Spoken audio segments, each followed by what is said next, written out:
விஜய் ரசிகர்கள் இந்த கூட்டம் ஏன் தற்கொலைகளாக மாறுச்சுங்கிற ஒரு அவங்க தான் இனி இந்த சமூகத்தை வந்து எல்லா வகையிலையும் ஆக்கிரமிக்க போறாங்க. அரசு அதிகாரிகளாகவோ தொழிலதிபர்களாகவோ அரசியல் தள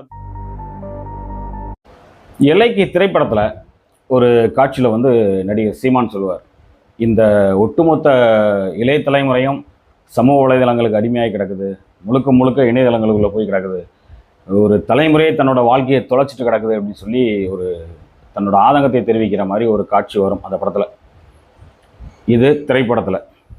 இந்த பக்கம் ஒரு நிஜ வாழ்க்கைக்குள்ளே வந்து பார்த்தோம் அப்படின்னா சைபர் ஸ்பேஸில் ஒரு தலைமுறை அடிமையாக இருக்குது அப்படின்னு சொல்லி அவர் சொல்கிறாரு. இன்னொரு பக்கத்தில் ஃபிசிக்கல் ஸ்பேஸில் வந்து பார்த்தோம் அப்படின்னா கடந்த ஒரு 10 நாள்களில் ஒரு ஆய்வை நான் மேற்கொண்டேன். இந்த சமூக வலைதளங்களில் ஃபேஸ்புக்கில் மட்டும், மற்ற சோஷியல் மீடியாக்கள்லாம் இல்லாமல் ஃபேஸ்புக்கில் மட்டும் நாம் தமிழர் கட்சி எவ்வளோ ஃபேக் ஐடிஸை உருவாக்கி ஒர்க் பண்ணிக்கிட்டு இருக்காங்க அப்படிங்கிறத வந்து ஒரு சாம்பிளிங் மெத்தட் அப்ளை பண்ணி ஒரு ரிசர்ச் ஒன்று பண்ணேன். அதில் பார்த்தோம் அப்படின்னா என்னோட கணிப்புப்படி ஒரு 2 லட்சம் ஃபேக் ஐடிகளை நாம் தமிழர் கட்சிக்காரங்க உருவாக்கி இந்த தேர்தல் களத்துக்காக அதை பயன்படுத்திக்கிட்டு இருக்காங்க அப்படிங்கிறது ஒரு ஃபைண்டிங்ஸில் வந்து நிற்குது. ஒரு 2-3 பேட்டர்ன் அப்ளை பண்ணோம்.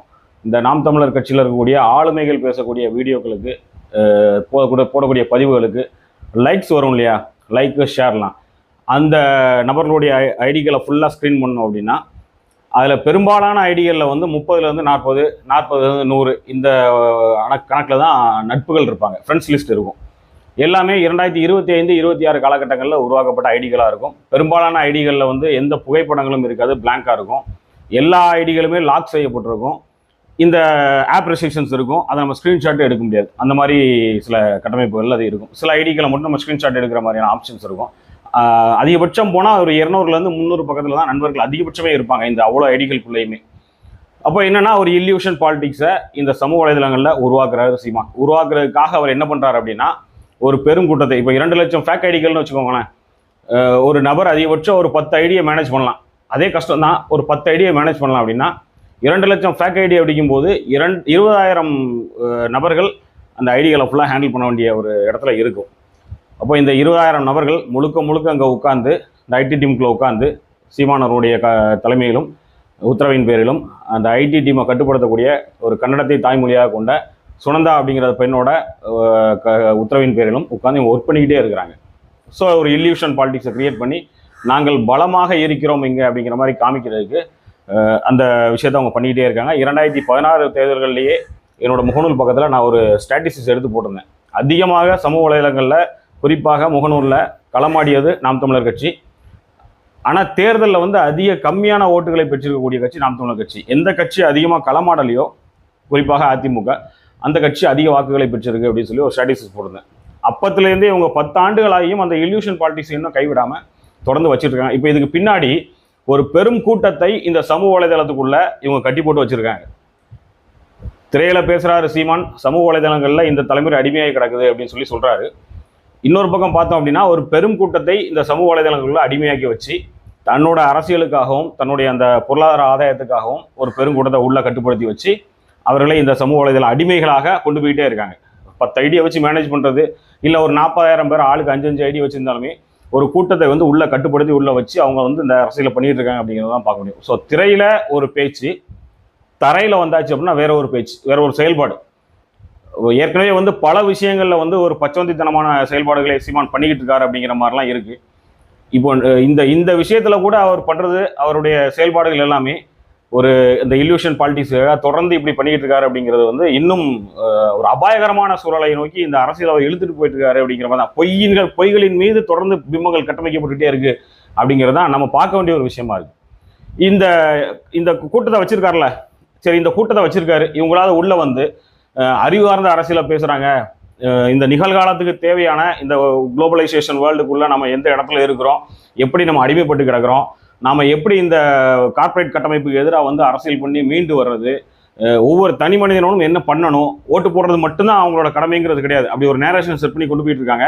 அதை தாண்டி ஒவ்வொரு தனி மனிதனும் என்னென்ன பண்ண வேண்டிய இடத்துல இருக்கும், ஒவ்வொரு குடும்பங்களும் என்ன பண்ண வேண்டிய இடத்துல இருக்குங்கிற அந்த அறிவார்ந்த விஷயங்களை பேசுறாங்களா அப்படின்னா பேசுறதே கிடையாது. உலக அரசியலே அவங்க பேச மாட்டாங்க.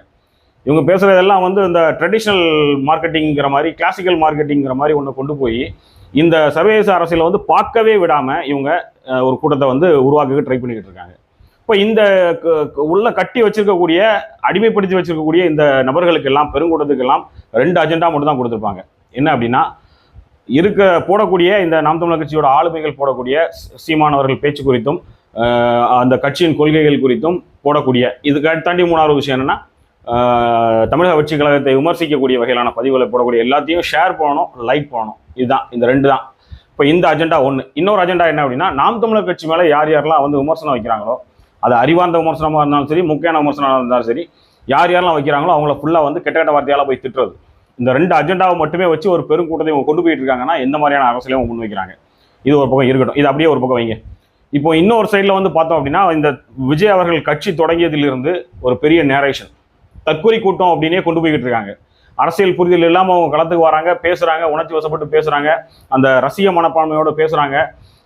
இவங்க எல்லாத்துக்குமே உள்ள ஒரு என்ன இருக்குது அப்படின்னா, எங்கள் தளபதி வருவார், ஒரு நல்ல ஆட்சியை கொடுப்பாரு அப்படிங்கிறது. நான் என்னோட சுற்று வட்டாரத்தில் உள்ள விஜய் ரசிகர்கள்ட்ட ஃபுல்லாக போய் ஒரு கருத்து கணிப்பு மாதிரி பேசுகிறேன்.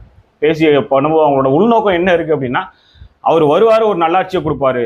அது எப்படி கொடுப்பாரு, ஏன் கொடுப்பாருலாம் தெரியாது. வருவார், நல்லது பண்ணுவார், ஊழலுக்கு எதிராக நிற்பார், மக்களுக்கு நல்லது பண்ணுவார் அப்படிங்கிற ஒரு நம்பிக்கை இந்த எல்லார்கிட்டையுமே இருக்குது. அந்த நம்பிக்கையை தான் நம்ம பார்க்கணும். இப்போ இவங்க எல்லாம் வந்து இந்த ஒரு பெருங்கூட்டத்தை தற்கொலைன்னு சொல்லி ஒதுக்கி வைக்கிறாங்கல்ல. இப்போ நம்ம 2வது வந்து பெருசாக மேஜராக பார்க்க வேண்டிய விஷயம் இதுதான்.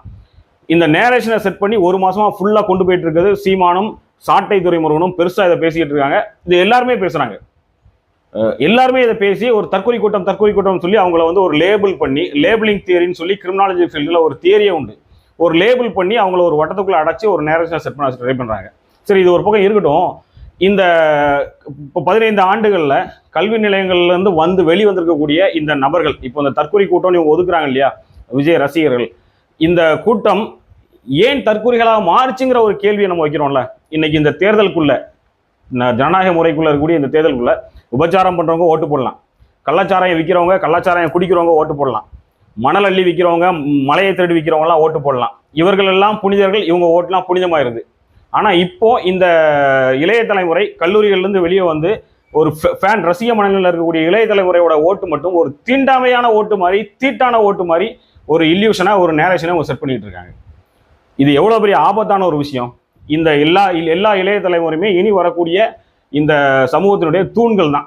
அவங்க தான் இனி இந்த சமூகத்தை வந்து எல்லா வகையிலையும் ஆக்கிரமிக்க போகிறாங்க. அரசு அதிகாரிகளாகவோ, தொழிலதிபர்களாகவோ, அரசியல் தளத்திலேயோ ஆக்கிரமிக்க போகிறது இவங்க தான். இவர்களை வந்து ஒட்டுமொத்தமாக ஒரு லேபிள் பண்ணி இவங்கெல்லாம் தற்கொலைகள் சொல்கிறது வந்து எவ்வளோ அசிங்கமான, ஒரு கேவலமான ஒரு பார்வை, அரசியல் பார்வை அப்படிங்கிறத நம்ம யோசிக்கணும். ஏன்னா அரசியல் அப்படிங்கிறது ரொம்ப குரூஷியலான ஒரு விஷயம்.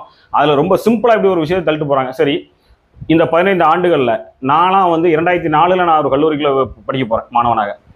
அப்போது அங்கே உள்ள ஒரு கல்ச்சர் என்ன அப்படின்னா, வருஷம் ஒரு ஸ்ட்ரைக் இருக்கும். அந்த கல்லூரி நிர்வாகத்தினுடைய அராஜக போக்கு, இல்லைன்னா கட்டண உயர்வு, இல்லைன்னா அரசாங்கத்தினுடைய செயல்பாடுகள், பொதுநலம் சார்ந்த விஷயங்கள், இந்த மாதிரி ஏதாவது ஒரு விஷயத்துக்காக வந்து ஒவ்வொரு கல்லூரிலையும் வருஷம் ஸ்ட்ரைக் அடிக்க காரணமே இல்லைன்னா கூட ஒரு மாஸ்க் அடிப்பாங்க.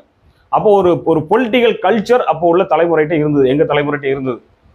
நான் பல்கலைக்கழகத்துக்குள்ளே போகும்போதெல்லாம் வந்து சமூக பிரச்சனைகளை பேசுறது, எங்கள் மனோன்மணியம் பல்கலைக்கழகத்தில் நான் அங்கே 2007 to 2009 முதுகலை குற்றவியல் படிக்கும்போது திருமதி சிந்தியா பாண்டியன் அவர்கள் அங்கே துணைவேந்தராக இருக்கிறாங்க. அங்கே ஒரு பல்கலைக்கழகத்தில் ஆடிட்டோரியம் கட்டின ஒரு விவகாரத்தில் மாணவர்களுடைய நிதி ஒரு 5 கோடி வந்து முறைகேடாக பயன்படுத்தப்பட்டிருக்கு அப்படின்னு சொல்லி பல்கலைக்கழகம் முடிந்த பின் 5 மணிக்கு பல்கலைக்கழகம் முடிந்த பின்பும் கிட்டத்தட்ட 2 மணி நேரம் அவங்க அறைக்குள்ளே வச்சு அடைச்சி போராட்டம் பண்ண மாணவர்கள். 2013 ஈழ பிரச்சனைக்காக களத்தில் இறங்கி தமிழ்நாடு முழுக்க போராட்டம் பண்ண மாணவர்கள். இப்படி மாணவர்களுடைய அந்த போராட்ட குணம், அந்த பொலிட்டிக்கல் கல்ச்சரை மாற்றி முழுக்க வந்து ஃபோனு, லேப்டாப்பெல்லாம் கையில் கொடுத்து இந்த மாணவர்களை வந்து ஒரு சோஷியல் மீடியாவுக்குள்ள அப்படியே கடந்து என்டர்டெயின்மெண்ட்டு, ரீல்ஸு இப்படியே கொண்டு போய் அரசியல் பக்கமே திரும்ப விடாமல் உருவாக்குனது யார்? சரி, இது ஆளும் அரசு பண்ணுச்சு, இது திராவிட அரசு பண்ணுச்சு, அதுதான் நாங்கள் மெயினாக வந்து ஃபோக்கஸ் பண்ணுறோம் அப்படின்னு நாம் தமிழர் கட்சி பேசலாம் ஒரு சைடில். இன்னைக்கு வரைக்கும் தமிழ்நாட்டில் இருக்கக்கூடிய கல்வி நிலையங்களில், குறிப்பாக பல்கலைக்கழகம், கல்லூரிகளில் எஸ்எஃப்ஐ கம்யூனிச சித்தாந்தம் கொண்ட மாணவர்கள் உள்ளே இருந்து அந்த மாணவர்களை அரசியல்படுத்தும் முயற்சியில் இறங்குறாங்க. சில சமூக அநீதிகளுக்கு எதிராகவும், அந்த கல்லூரி நிறுவனங்கள் நடக்கக்கூடிய அநீதிகளுக்கு எதிராகவும், அடக்குமுறைகளுக்கு எதிராகவும், கட்டண உயர்வுகளுக்கு எதிராகவும் போராட்டங்களை பண்ணுறாங்க. இந்த நாம் தமிழர் கட்சியாக பரிணமித்தே இப்போ 12 வருஷம் 13 வருஷம் ஆயிடுச்சுல்ல. இவர்கள் எந்த அளவுக்கு இந்த மாணவர்கள் சமூகத்துக்குள்ள இறங்கியிருக்காங்க, ஒரு கட்டமைப்பு உருவாக்கியிருக்காங்க, மாணவர் பாசறை உருவாக்கி வச்சிருக்காங்க, எந்தெந்த கல்லூரிகளுக்கெல்லாம் போய் மாணவர்களை அரசியல்படுத்தியிருக்காங்க. இந்த ஒரு கேள்விக்கு யாராவது பதில் சொல்ல முடியுமா? இதை அவங்க பண்ணிருக்கலாம்ல.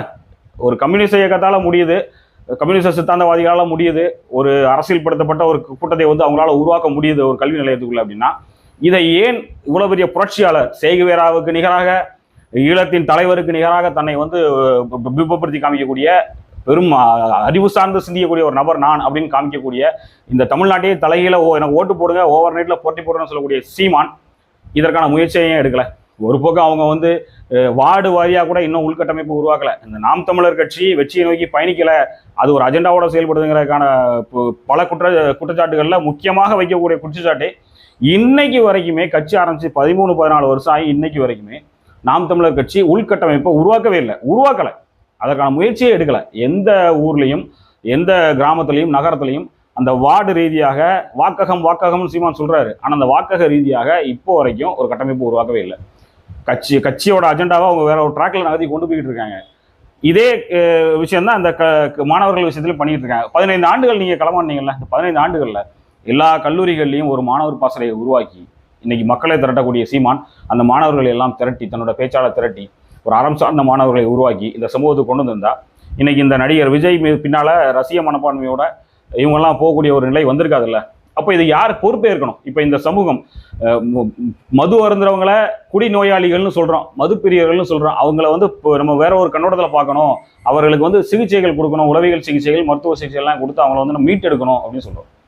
விபச்சாரத்தின் பின்னால் போகக்கூடிய ஒரு பெரும் கூட்டத்தை நம்ம அவருடைய பொருளாதார சூழலை பார்க்கணும், உளவியல் சூழலை பார்க்கணும், குடும்ப சூழலை பார்க்கணும், அவங்களெல்லாம் மீட்டு எடுத்து கொண்டு வருவதற்கான பல்வேறு திட்டங்கள் கொண்டு வரணும்னு நம்ம பேசுகிறோம். எல்லாமே சரி, ஆனால் இந்த ஒரு பெரும் தலைமுறை ஒரு உளவியல் சிக்கல்களை மாட்டிக்கிட்டு இருக்கு. இந்த அரசாங்கத்தின் சதி திட்டங்களாலும் அவங்களுடைய அந்த துருப்புச்சீட்டுகளுடைய கண்காணிகளுடைய சதிகளாலும் ஒரு தலைமுறையே அரசியல் சிந்தனை இல்லாமல் உருவாகியிருக்கு. அப்போ இதை வந்து நம்ம ஒரு ஒரு ஒரு பெரும் அழிவு செயலாக பார்த்து அந்த தலைமுறை எப்படி மீட்டு கொண்டு வர்றது, அவர்களை எப்படி அரசியல் மேம்படுத்துறது, எப்படி சமூக பொறுப்புகளை அவங்கள கொடுக்கறது, இதை தானே யோசிக்கணும். இதை விட்டுட்டு அவங்கள லேபிள் பண்ணி அவங்களெல்லாம் வந்து சுட்டு கொண்டுடலாமா? எல்லாத்தையும் வரிசையாக நிப்பாட்டி நீங்கள்லாம் இந்த சமூகத்துக்கு கேடானவர்கள், உங்களால் இந்த சமூகம் பெரும் சீரழிவை நோக்கி போகுது, அவ்வளோ பேர் சுட்டு தள்ள முடியுமா? அது எப்படி பண்ண முடியும்? நான் ஏற்கனவே சொன்ன மாதிரி உபச்சாரிகளோட ஓட்டு, மணல் மாஃபியாக்களோட ஓட்டு, பெட்டி கடை வச்சு மக்களை ஏமாத்துறவங்களோட ஓட்டு. நான் ஒரு நண்பரோட ஊரிக்கு போகும்போது ஒரு கடையில் போய் பழம் வாங்குறேன், வாழைப்பழம் வாங்குறேன். நான் ஒரு நல்ல வாழைப்பழத்தை பார்த்து எனக்கு இந்த பழம் கொடுங்கன்னு கேட்குறேன். நல்ல கனிந்த வாழைப்பழம் தான் அது காவட்டா இருக்குன்னு சொல்லி இவர் என்ன பண்ணுறாரு, சக்க வாழைப்பழம்னு சொல்லுவான் திருநெல்வேலி சைட்லாம். அந்த தார்லேருந்து பிச்சாச்சுன்னா ஒரு 10 நிமிஷத்தில் கருப்பாயிரும். அந்த பழத்தை பிச்சு என் கையில் கொடுக்குறாரு.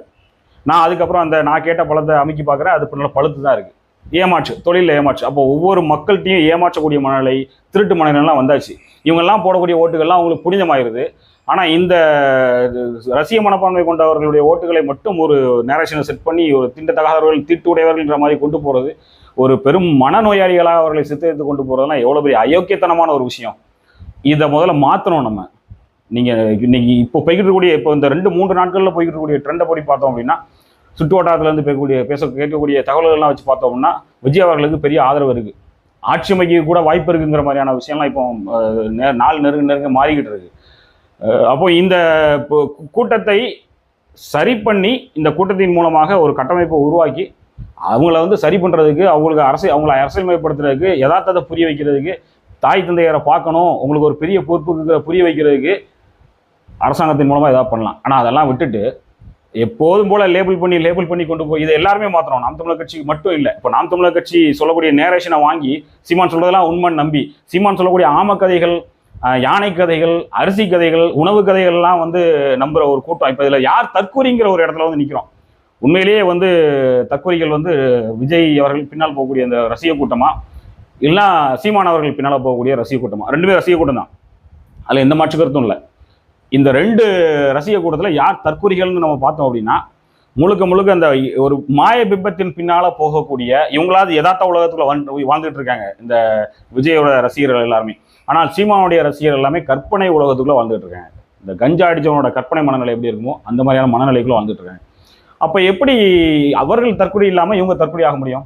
இந்த தமிழ் மண்ணில் இருக்கக்கூடிய ஆகப்பெரும் தற்கொலைகள் யார் அப்படின்னா, சீமான் சொல்லக்கூடிய விஷயத்துல எது சாத்தியம் இல்லை, எது நடந்திருக்கும், எது நடந்திருக்காது, எது உண்மை, எது பொய், இதெல்லாம் சிந்திக்கவே செய்யாம அந்த இன உணர்வு, தமிழ் தலைவன் அப்படிங்கிற அந்த வார்த்தைகளை மட்டும் வச்சு பின்னால போகக்கூடிய அந்த கூட்டம் தான் ஆகப்பெரும் தற்கொலைகள். இந்த தற்கொலைகளோட பணிலாம் 2014-16 ஆரம்பிச்சாச்சு. இப்போ நான் சொன்னேன்ல, அந்த ஃபேக் ஐடி கிரியேட் பண்ணுறது, இந்த ஃபேக் ஐடியின் மூலமாக வந்து லைக் ஷேர் மட்டும் பண்ணுறது, ஒரு மாய பிம்பத்தை உருவாக்குறது, எதிர்த்து கேள்வி கேட்குறவங்களோட அசிங்கமாக திட்டுறது, இது எல்லாத்தையுமே வந்து 10 ஆண்டுகளாக அங்கே பண்ணிட்டு இருக்கக்கூடிய மிகப்பெரும் தற்கொலை கூட்டம் சீமான் தலைமையில் இருக்கக்கூடிய நாம் தமிழர் கட்சியில் இருக்கக்கூடிய அந்த தற்கொலை கூட்டங்கள் தான். இதான் உண்மை. அந்த கட்சியில் உண்மையிலேயே ஆரம்ப கட்டத்தில் வந்து கட்சி தொடங்கும் போது நிறைய உணர்வாளர்கள் உள்ளே போனாங்க. எங்களுக்கு குடும்பம் முக்கியம் இல்லை, எங்களுக்கு பொருளாதாரம் முக்கியம் இல்லை, எங்களுக்கு இந்த இன விடுதலை மட்டும்தான் இலக்கு, இந்த ஈழத்துக்கான நீதி எங்களுக்கு கிடைக்கணும், இந்த மண் விடுதலை பெறணும், அந்நியர் ஆதிக்கத்திலிருந்து தமிழ் எல்லாரும் ஆதிக்கத்திலிருந்து இந்த மண் மீட்சி பெறணும்னு சொல்லி உணர்வோட நிறைய பேர் உள்ளே போனாங்க. அவ்வளோ பேரும் அவங்களோட பொருளாதாரத்தை இழந்து நேர விரயம் செய்து இந்த களத்தில் நின்று அவ்வளோ கஷ்டப்பட்டவங்கள ஃபுல்லாக வந்து கிரீஸ் டப்பா மாதிரி எட்டி தூர போட்டு அவ்வளோ பெரிய உதச்சி தூரத்தள்ளிட்டார் சீமான் தூரத்தள்ளிட்டு இன்னைக்கு வந்து தன் கூட தான் என்ன சொன்னாலும் விசிலடிச்சு கைத்தட்டக்கூடிய ஒரு தற்கொலை கூட்டத்தை மட்டும்தான் சீமான் வச்சுருக்காரு. இந்த தற்கொலைகள் உண்மையிலேயே வந்து இவங்களுக்குலாம் வந்து சிகிச்சை வேணும். யார் விஜயோட ஃபேன்ஸ்க்குலாம் ஒரு சிகிச்சை வேணும். இந்த அரசாங்கம் அவங்கள ஃபுல்லாக பால்படுத்தி வச்சிருக்கு, அதுலேருந்து அவங்க மீட்டெடுக்கப்படணும். அதிதீவிர சிகிச்சை பிரிவில் வந்து அட்மிட் பண்ணி ட்ரீட்மெண்ட் கொடுக்க வேண்டியது யார் அப்படின்னா சீமான் பின்னால் இருக்கக்கூடிய தற்கொலைகள் தான். இந்த தற்கொலைகள் முதல்ல தங்களுடைய மனநிலையை மாற்றி இந்த சமூகத்தை ஒரு சரியான பார்வையில் பார்த்து இந்த அனைவரையும் அரவணைத்து செல்வதுதான் அரசியல். அந்த மனநிலைக்கு முதல்ல வரணும். தாங்கள் மட்டும்தான் கரெக்டான ட்ராக்ல போயிட்டு இருக்கோம், தாங்கள் நம்புறது மட்டும்தான் உண்மை, மற்ற எல்லாம் பொய் அப்படிங்கிற அந்த மனநிலை மாய பிம்பத்துக்குள்ளேருந்து வெளியே வந்து ஒரு இயல்பு நிலைக்கு வரணும். இன்னைக்கு வந்து கன்னியாகுமரியில் உள்ள கனிம வள கொள்ளையை பற்றி பேசிக்கிட்டே இருக்கிறாங்க. நாம் தமிழர் கட்சியும் அந்த கட்சியில் இருக்கக்கூடிய செயல்பாட்டாளர்களும் நாம் தமிழர் கட்சியில் இருக்கக்கூடிய வேட்பாளர்களும் 8 லட்சம் பேரை நீங்கள் திருச்சியில் கூட்டினீங்கல்ல, இந்த 8 லட்சம் பேர் வேண்டாம், 234 தொகுதியில் உள்ள வேட்பாளர்களும் ஒரு 100 பேர், ரொம்ப வேண்டாம், ஒரு 100 பேரை கூட்டிட்டு கன்னியாகுமரியில் வந்து இறங்குங்க. ஒரு வாரம் அங்கே டேரா போடுங்க. நீங்கள் எதுக்கெல்லாமல் திரைநிதி வாங்கி செலவு பண்ணுறீங்களா? 2வது காணொலியை சீமான் வந்து ரிலீஸ் பண்ணியிருக்காரு. நாங்கள் வந்து துண்டு பிரசுரம் அடிக்கிறதுக்கும் இந்த களத்தில் போகக்கூடிய தம்பி தங்கைகளோட வாகனங்களுக்கு பெட்ரோல் போடுறதுக்கும் தான் அவங்கள்ட்ட திரள்நிதி கேட்குறோம், அதையாவது தாங்க அப்படின்னு அவர் கேட்குறாரு. அப்போ இந்த மாதிரி ஒரு திறன் நிதி வந்து உங்களுக்கு நிறைய இருக்குது. அதை வச்சுக்கிட்டு ஒரு 100 பேர் ஒரு தொகுதியில் வந்து கூட்டி வந்து நீங்கள் கன்னியாகுமரியில் இறக்கி ஒரு நாளில் அந்த கனிமவளக்குள்ளே உங்களால் தடுத்து நிறுத்த முடியாதா? முடியும். ஆனால் ஏன் பண்ண மாட்டேங்கிறீங்க? இது ஒரு இயல்பான சாதாரண கேள்வி. உங்களால் பண்ண முடியும், ஆனால் நீங்கள் பண்ண மாட்டேங்கிறீங்க. இந்த மக்களை கூமுட்டைகளாக்கி முட்டாள்களாக்கி இவங்க வந்து ஒரு கல்வி நிலையத்தில் இருக்கக்கூடிய ஒரு பெருங்கூட்டத்தை, சின்ன வயசுலேருந்தே வரக்கூடிய ஒரு பெருங்கூட்டத்தை, நம்ம ஒரு சைக்காலஜி சொல்லுவோம்ல, ஒரு குழந்தை பிறந்த உடனே அந்த குழந்தைய வந்து ஒரு அறைக்குள்ளே ஒரு நாய் கூட அடைச்சி வச்சு நம்ம வளர்த்தோம் அப்படின்னா ஒரு 6-7 வயதை எட்டும்போது அந்த குழந்தை நாய் எப்படிலாம் பிஹேவ் பண்ணுதோ அதே மாதிரி தான் அந்த குழந்தையும் பிஹேவ் பண்ணும். குலைக்கிறதுல ஆரம்பித்து சாப்பிட்ற முறையில் ஆரம்பித்து படுத்துங்கிறதுலேருந்து எல்லாமே அப்படி தான் இருக்கும். இப்போ அந்த மாதிரி வந்து பள்ளி கல்வியில் ஆரம்பித்து இந்த குழந்தை பருவத்திலேருந்து ப்ரீ ஸ்கூல்லேருந்தே ஆரம்பித்து கல்வி நிலையங்கள், உயர்கல்வி நிலையங்கள் வரைக்கும் ஒரு நேரேஷனை செட் பண்ணி ஒரு அஜெண்டாவை செட் பண்ணி அப்படியே அந்த மாணவர் தலைமுறைகள் நீங்கள் உருவாக்கி கொண்டு வரீங்க. அப்போ அந்த மாணவர் தலைமுறை வந்து பரிதாபத்துக்கான தலைமுறை, அவர்களை நம்ம மீட்டெடுக்கணும். அவர்களை வந்து தற்கொலைகள் சொல்லிட்டு இந்த ஆர்வக்கோளாறுகள் ஃபுல்லாக கூட வச்சுக்கிட்டு நீங்கள் செட் பண்ணுற நேரேஷன், இந்த மக்களை ஏமாற்றி நீங்கள் பண்ணக்கூடிய அரசியல், இந்த அரசியல் முதல்ல மாறணும். இந்த தமிழ் தேசிய அரசியல் சீமானின் வீழ்ச்சியிலிருந்து தான் எழுச்சி பெறணும் அப்படிங்கிறது தான் ஒரு யதார்த்தமான உண்மை. யதார்த்த நிலைக்கு வரணும். சீமான் இந்த சமூகத்துக்கு நல்லது செய்கிற மாதிரி பண்ணக்கூடிய பெருங்கேடுகள், இந்த நேரேஷன் செட் பண்ணி பண்ணக்கூடிய பெரும் அவலங்களை எல்லாம் முதல்ல நம்ம கவனிக்க ஆரம்பிக்கணும். அதை கேள்வி எழுப்ப ஆரம்பிக்கணும். இன்னைக்கு வரைக்கும் இங்கே கேள்வி எழுப்புறதுக்கு ஆள் இல்லை. சீமான் குறித்து கேள்வி எழுப்புறதுக்கு ஆள் இல்லை. ஏன்னா மாற்று சீமான் தான்ற மாதிரி ஒரு பெரும் கூட்டம் சமூக வலைதளத்தில் 10,000 பேர் 1,00,000 பேராக காமிச்சிக்கிட்டு ஒரு இல்யூஷனை கிரியேட் பண்ணி கொண்டு போயிட்டு இருக்காங்க. யதார்த்த உலகங்கிறது வேறையா இருக்குது. இந்த சைபர் ஸ்பேஸ் வந்து ஃபிசிக்கல் ஸ்பேஸுக்கு முற்றிலும் முரணாக இருக்குது.